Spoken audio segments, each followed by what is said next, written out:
आखिर क्या वजह है कि ईरानी सुप्रीम लीडर झुकने के बजाय अमेरिका से जंग लड़ने को तैयार हैं? क्योंकि हम सबको पता है कि दोस्तों जंग का परिणाम क्या होता है, उसका क्या असर होता है।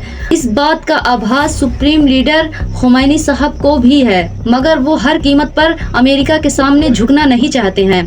समानांतर तौर पर ईरान के विदेश मंत्री अब्बास अराशी लगातार बातचीत कर रहे हैं और उनका जो ताज़ा बयान आया है उसमें वो अमेरिका से कह रहे हैं कि भाई थोड़ा सब्र रखिए, बेतहाशा जरूरी है। आप में से कुछ लोग कह सकते हैं कि आखिर खुमैनी साहब का ये बयान क्या कहता है, क्या है खुमैनी के इस बयान के पीछे की सोच। और क्योंकि आपको समझना पड़ेगा दोस्तों कि खुमैनी को सत्ता में रहते हुए करीब 37 साल हो गए हैं, यानी कि करीब 4 दशक हो गए हैं। उन्हें इस बात की चिंता है कि लोग उनकी विरासत को किस तरह से देखेंगे। और यह बात यहीं तक सीमित नहीं है, और वो ये भी जानते हैं कि अगर ट्रंप के साथ समझौता हुआ अमेरिका की शर्तों पर, तो ईरान को कहीं न कहीं इजराइल के सामने झुकना पड़ेगा। फिर क्या वजह है कि ईरान के supreme leader Ayatollah Khomeini America के सामने झुकने को तैयार नहीं है, पर उन्हें जंग कबूल है, मगर किसी तरह का समझौता नहीं करने को तैयार हैं? जरा ध्यान दीजिएगा। सबसे पहले ईरान का मानना है कि अमेरिका की शर्तों को मानना यानी अमेरिका के सामने सरेंडर करना है, और इस तरह से गौर फरमाया जाए कि शर्तों में यूरेनियम एनरिचमेंट को खत्म करना और बैलिस्टिक मिसाइलों को मारक क्षमता को इतनी कम करना कि वो इजराइल के लिए खतरा ना रहे, जैसी शर्तें शामिल हैं।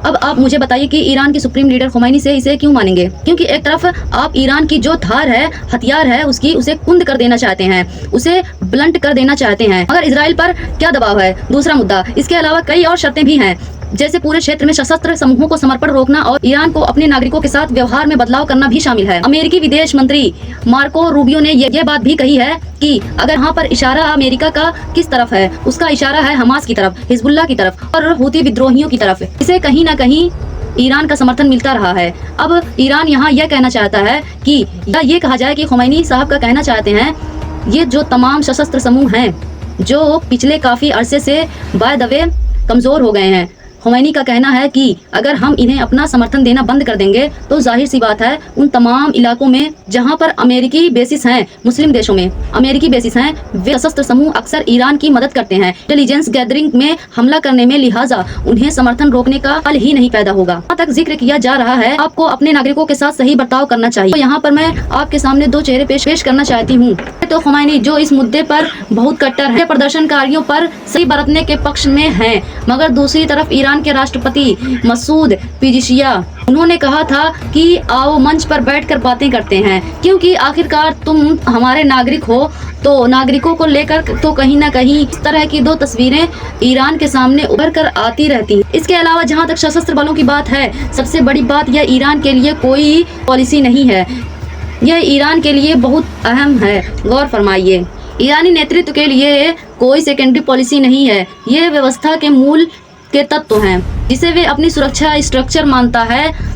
यानी कि इस तीसरे पहलू में स्पष्ट हो जाता है कि हमास हो, हिजबुल्लाह हो या कहीं ना कहीं ईरान के सुरक्षा इंफ्रास्ट्रक्चर को मजबूत करते हैं। आगे शक्तिशाली अंतर्राष्ट्रीय सहयोगियों के बिना भी ईरान में दशकों तक वो चीज़ खड़ी की है जिसे वो प्रतिरोध की धुरी यानी एक्सेस ऑफ रेजिस्टेंस कहता है। तमाम जो मुस्लिम देश हैं कहने को इस वक्त ईरान के साथ खड़े हैं, मगर आप जानते हैं कि उन्होंने कभी भी ईरान का साथ नहीं दिया है।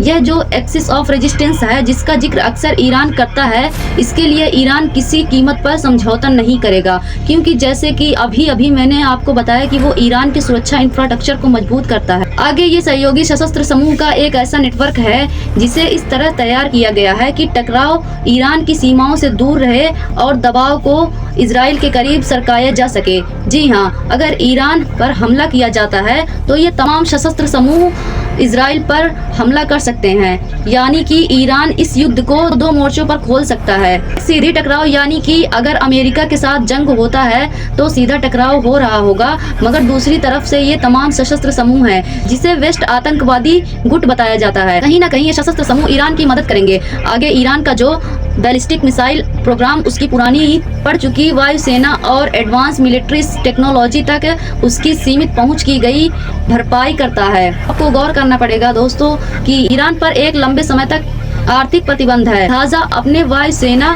का विकास नहीं कर पाया है, मगर हाँ उनके जो मिसाइल हैं उसका कोई स्थान ही नहीं है।